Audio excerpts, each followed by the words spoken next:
आदाब नाज़रीन, आलिम पैगाम पर आप सभी का इस्तकबाल है। मैं आपका मेज़बान आरिफ हसन। नाज़रीन, आज जो हम बात करेंगे बैनुल मज़ाहिब शादियाँ और इस्लाम। आजकल इस वक्त जो देखा जा रहा है, हकीकत बात यह है कि यहाँ पे कोई इस्लामी हुकूमत तो है नहीं, या कोई अवल तो जिस जगह पर देखा जाए जहाँ पे मुस्लिम हुकूमतें भी हैं, वहाँ भी इनमें ज़्यादातर मखलूत निज़ाम पाया जाता है वहाँ पर भी। तो मखलूत निज़ाम की वजह से हमारे यहाँ इस मुल्क के अंदर जो बैनुल मज़ाहिब शादियाँ हो रही हैं, ख़ास तौर से जो हमारी बच्चियों के साथ इस वक्त में हो रहा है, और फिर उनको धोखा दे करके चला जाता है वो लड़का जो उनसे शादी करता है। सबसे पहले तो यही है कि बैनुल मज़ाहिब शादियाँ और इस्लाम जो हमारा मुनवान है, इस्लाम इसके बारे में क्या कहता है, इस सब पर बात करने के लिए मेरे साथ प्रोग्राम में शरीक गुफ्तगू रहेंगे जनाब खलीकुज़्ज़मा साहब। खलीक साहब, प्रोग्राम में आपका बहुत बहुत शुक्रिया। तो मैं ये जानना चाह रहा, सबसे पहले तो जो हमने देखा कि इस वक्त मखलूत निज़ाम है, चाहे एजुकेशन से लेकर के या जॉब से भी जॉब तक लेकर के, तो सबसे पहले तो ये जानते हैं कि ये बैनुल मज़ाहिब शादियों के बारे में इस्लाम क्या कहता है, क्योंकि ये एक ऐसी है कि एक वक्त के बाद ज़रूरत है और इस्लाम ने इसका एक तरीक़ेकार रखा है, चाहे औरत हो या मर्द हो, कि इसका तरीक़ेकार ये होगा इस ज़रूरत को पूरी करने के लिए। और इसके अंदर जो अफजाइश नस्ल है उसका भी उसके अंदर अल्लाह ताला ने बताया कि इस तरीके ये एक तरीक़ेकार बताया उसके बारे में। लेकिन मेरा सवाल बैनुल मज़ाहिब शादियों के बारे में इस्लाम क्या कहता है? देखिए, बहुत ही सुलगता हुआ और बर्निंग टॉपिक है और बहुत दुखती हुई रग के ऊपर आपने हाथ रखा है। देखिए, इस्लाम का सीधा सा मौक़िफ़ यही है कि जब लड़के लड़कियां जवान हो जाते हैं, बालिग हो जाते हैं, जवान के बल्कि बालिग जब हो जाते हैं, तो उनके निकाह की फ़िक्र की जाती है और की जानी चाहिए सबको लग के, और उनमें किसी वजूहात से देरी होती है तो बहुत सारी ख़राबियाँ पैदा होती हैं। तो इस्लाम में तो शादी की जो पोजीशन है वो अन्निकाह मिन सुन्नती, निकाह मेरी सुन्नत है, और इससे हट के कोई चाहे फलैसा मिन्नी, वो हम में से नहीं है। यह अल्लाह रसूल सल्लल्लाहु अलैहि वसल्लम का फरमान है। तो निकाह जब एक सुन्नत है और दूसरों के लिए फंक्शन होगा, फेस्टिवल होगा और तफरीबाजी होगी, और कहीं पर वो यानी इट्स सैक्रमेंट कहा जाता है, कानूनी किताब में लिखा हुआ है किसी के यहाँ, हिंदू धर्म में भी सैक्रमेंट कहा जाता है, हमारे यहाँ इट्स कॉन्ट्रैक्ट, हमारे यहाँ खुदा रसूल के नाम पर कोई कॉन्ट्रैक्ट होता है। तो इस्लाम में तो ये हमारे लिए भी इबादत का दर्जा रखता है, निकाह में सुन्नती। तो उसमें कुरान खुद बताता है कि जो मोमिन औरतें हैं वो मोमिन मर्दों के लिए हैं, और जो फहश औरतें हैं वो फहश मर्दों के लिए। पूरी की पूरी एक फहरिस्त उसमें गिना दी गई है। हाँ, और सूरह निसा, सूरह अहज़ाब औरतों के ताल्लुक से बहुत सारी बातें उसके अंदर हैं। तो कहने का मतलब ये है कि इस्लाम में तो गुंजाइश ही नहीं है। इस्लाम में निकाह की हैसियत ये है कि दोनों का, पहली बात बालिग होना, एक बात। दूसरी बात ये है कि दोनों का मोमिन होना, ईमान वाला होना ज़रूरी है। उसके बगैर एक कोई पार्टी, चाहे लड़का चाहे लड़की कोई भी हो, अगर वो मुसलमान नहीं है तो इस्लाम के हिसाब से निकाह नहीं होता, वो हराम ही है इस्लाम के अंदर, उसकी गुंजाइश ही नहीं है। तो पहली बात तो ये उम्मत को भी, नौजवान लड़के लड़कियों को भी, माँ बाप को, सबको समझनी चाहिए कि इस्लाम में उसकी कोई गुंजाइश नहीं है। और इस्लाम में निकाह की शर्त है, यहाँ तक कि जो काजी जो निकाह पढ़ाता है और वो भी ज़ाहिर मोमिन ही होता है, तो गवाह भी जो होने चाहिए दो, कम से कम वही मोमिन ही होते हैं, ईमान वाले होते हैं। तो इतनी सारी शर्तें हैं, तो लड़का और लड़की मोमिन कैसे नहीं होंगे?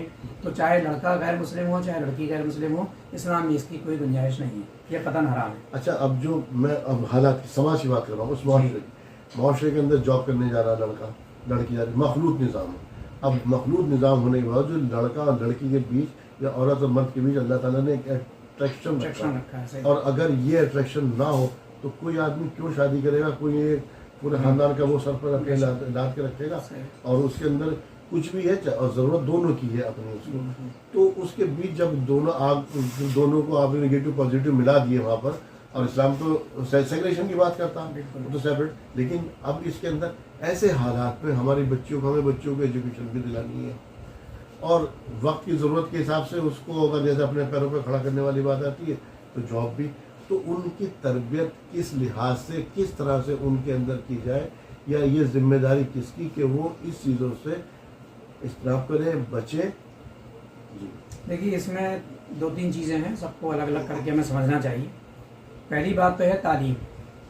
तो तालीम तो इस्लाम में फ़र्ज़ है, हर मर्द हर औरत को तालीम का हासिल करना फ़र्ज़ है। उसमें कुरान, हदीस, सीरत और अखलाकियात की तालीम भी है, और उसमें जो है दुनियावी जिसको तालीम कहते हैं, इस्लाम में दीन दुनिया की तफरीक नहीं है, लेकिन उसमें जो है physics, chemistry, mathematics, Hindi, English, political science, history, geography, तो हर तरह की तालीम, स्कूल कॉलेज की तालीम भी ज़रूरी है। ये तो एक बात हुई।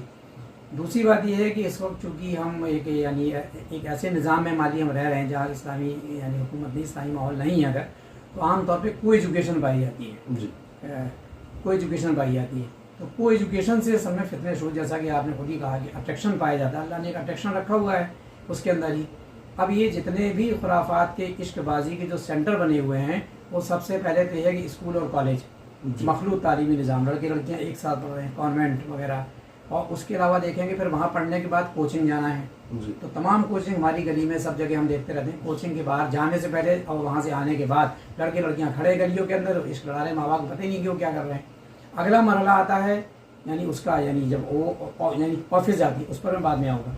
पहले मैं तालीम की बात कर लेता हूँ कि कोचिंग सेंटर्स और तालीमी इदारे, मदरसों में तो नहीं है, मदरसे अभी बचे हुए हैं, तो उसमें 3% लोग जाते हैं खाली, 97% तो स्कूल कॉलेजों में जा रहे हैं। तो उनमें मदरसे लड़कियों के अलग होते हैं, लड़कों के अलग होते हैं, तो वहाँ पे फिर भी किसी हद तक बचाव है।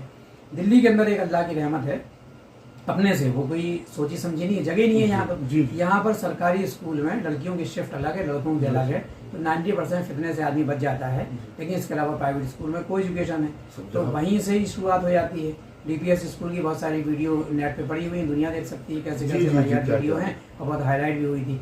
और कोचिंग सेंटर्स के अंदर ही अब ऐसे में आदमी करे क्या, करने के बारे में मैं एक आध मिसाल दे के फिर आगे बढ़ जाएंगे, दूसरे उस पर नौकरी वाले पॉइंट पर आ जाएंगे। हमारे एक प्रोफेसर साहब थे, मुझे इंग्लिश पढ़ाते थे, बहुत अच्छी उनकी इंग्लिश थी, और शाहवानी मार साहब, और बाद में प्रिंसिपल रहे 17 साल को। तो उनके 8 लड़कियां थी, तो एक लड़का था, लास्ट में लड़का हुआ, आजकल दुबई में है। तो उन्होंने 8 लड़कियों को पढ़ाया, कोई BCA है, कोई BCom है, कोई MCom है, कोई MA है, कोई MA है, कोई B.Ed है, सब पढ़ लिख गई।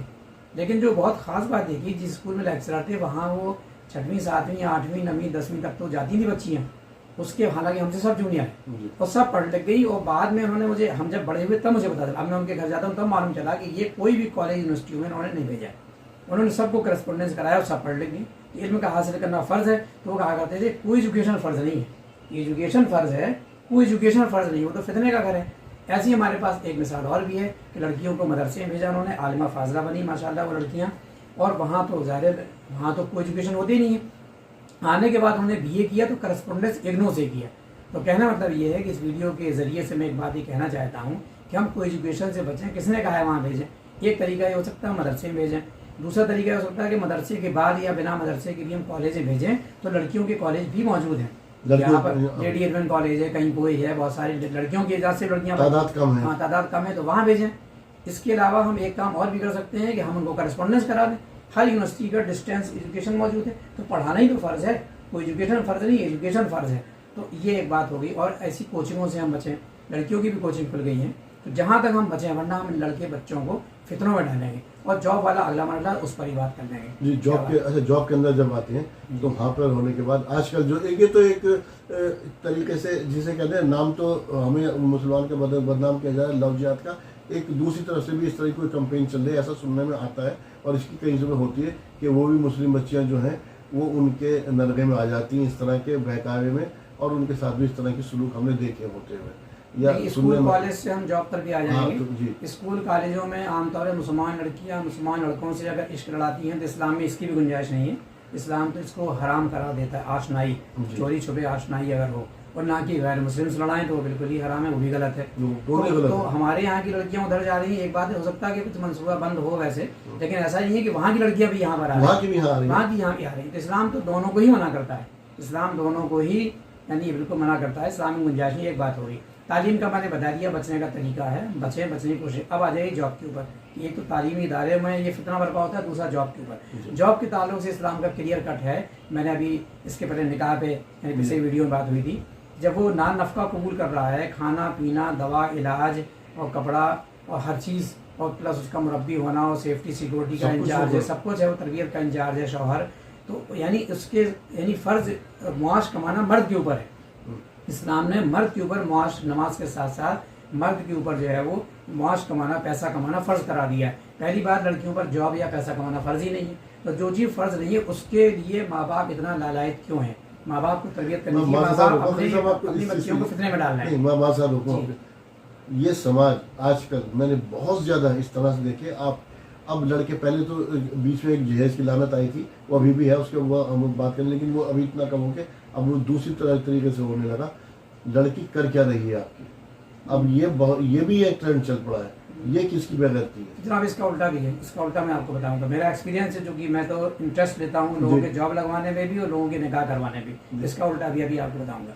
अभी आप इसी जॉब पर आइए कि जो चीज़ फ़र्ज़ नहीं है, अब आपने एक लड़की को भेज दिया, जवान लड़की है, अल्लाह ने अट्रैक्शन दिया हुआ है, ऑफिस जा रही है, वो वहाँ गैर मुस्लिम भी है, मुसलमान भी हैं, वहाँ किससे अट्रैक्ट हो रही है, किसके चक्कर में पड़ रही है। मैं तो एक बात कहता हूँ, नई जनरेशन कहाँ जा रही है, उसमें मुसलमान भी गैर मुस्लिम सब शामिल सब हैं, शामिल हैं। तो हमारी कौम की उसमें आ जाएगी। नकाब बिना नकाब वाली में कोई फ़र्क नहीं। मैं कहता हूँ अगर देखना है कहाँ जा रही है, 30 रुपये का एक टिकट लीजिए और मेट्रो पर बैठ जाइए, और जहाँ तक मेट्रो जा रही है वहाँ तक चले जाइए।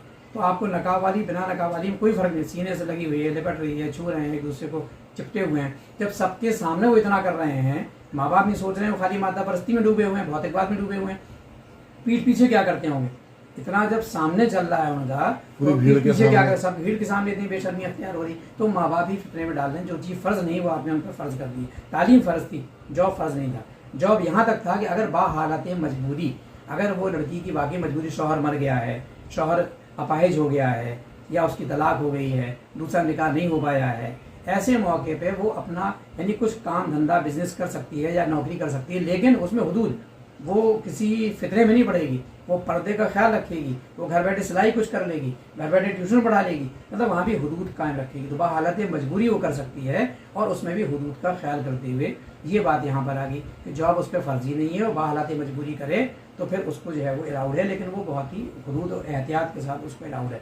और जहाँ तक उसकी आपने बात कही थी जॉब की, ताल्लुकात की, तो भाई देखिए दोनों तरफ से गड़बड़ हो रहा है। इस्लाम तो दोनों को, चाहे मुस्लिम गैर मुस्लिम से करे, गैर मुस्लिम मुस्लिम से करे। इस्लाम तो कहता है मुसलमान मुसलमान से विश करेगा तो वो भी जायज़ वो भी जायज़ नहीं। वो भी जायज़ नहीं। अन्य निकाहों में सुन्नती है, इसके अलावा कोई तरीका इस्लाम में जायज़ नहीं। अच्छा, एक हद ये हो जाती है फिर आखिर में आकर के। अच्छा, जॉब की बात, एक बात मैं ये भी कर रहा हूँ, जॉब की बात ये है कि देखिए मर्दों पर भी तालीम फ़र्ज़ है जी। मर्दों पर भी तालीम फ़र्ज़ है, तो जॉब तो उन पर भी फ़र्ज़ नहीं है, तो लड़कियां फिर क्यों जॉब कर रही हैं? तालीम ही तो फ़र्ज़ है मर्दों पर, मर्दों पे मुआश फ़र्ज़ है। तो 3% लोग मुश्किल से नौकरी करते होंगे, सेंट्रल गवर्नमेंट स्टेट गवर्नमेंट मिला दी, या और कुछ प्राइवेट कंपनी होंगे। ज़्यादातर बिजनेस, कारोबार, मजदूरी और सेल्फ एम्प्लॉयड, तो वही तो ज़्यादातर मर्द भी करते हैं। तो नौकरी तो बहुत थोड़ी सी होती है किसी भी गवर्नमेंट के। अब तो गवर्नमेंट नौकरी नहीं दे रही, निकाल रही, लेकिन वैसी भी देती भी रही है कांग्रेस के दौर में, अगर मान लीजिए, तब भी वो बहुत थोड़ी सी होती है। तो काम धंधा बिजनेस करना पड़ता है। तो मर्द के लिए भी नौकरी नहीं, तो बिजनेस करे, कारोबार करे, मुआश कमाना है उसको।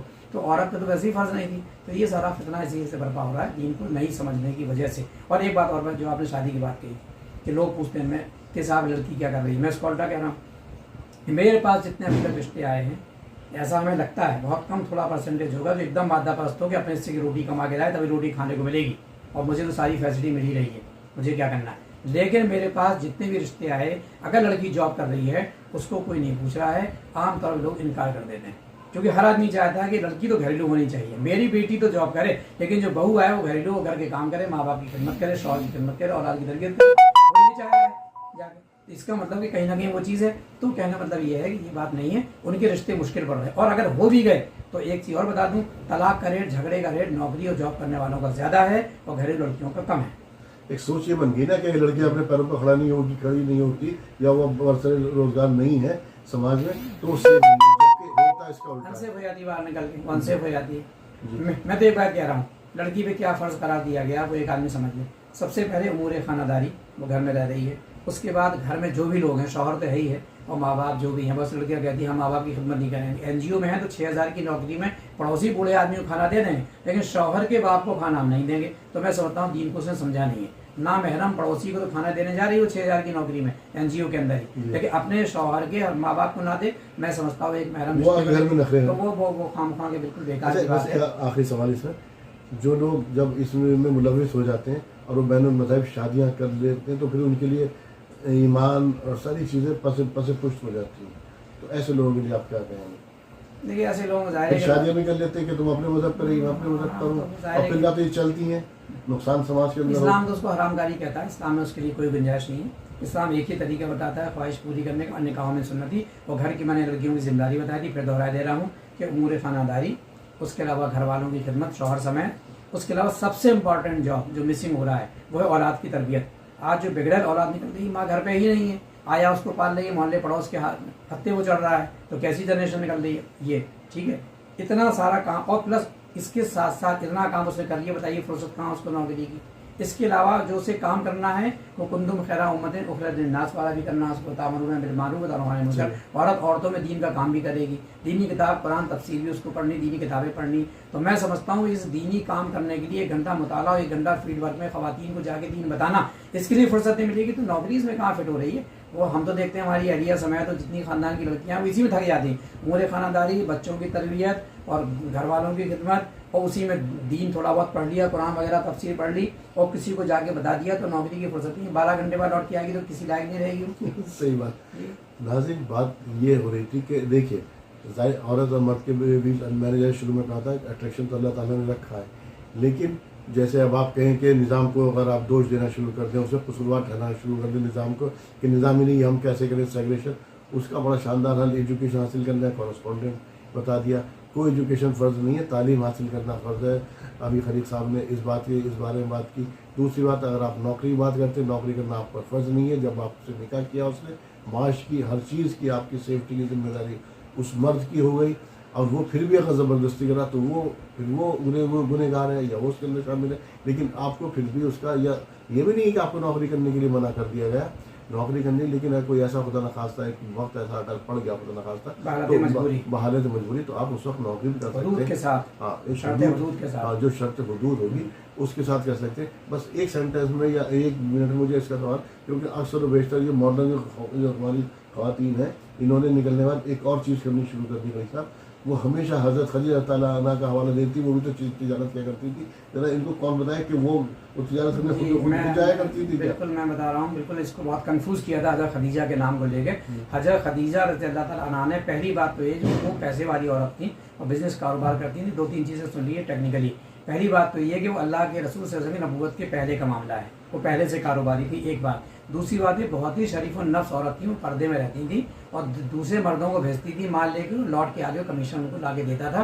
तो जब एक बार हुजूर सल्लल्लाहु अलैहि वसल्लम को भेज दिया तो उन्होंने निकाह का पैगाम दे दिया। तो गोया कि खुद नहीं जा रही थी अबू जहल के साथ, वो कोई बोर्ड ऑफ डायरेक्टर्स की मीटिंग में नहीं बैठ रही थी वो दिए। और आखिरी बात जो सबको समझना चाहिए वो ये है कि बात अधूरी पेश की जाती।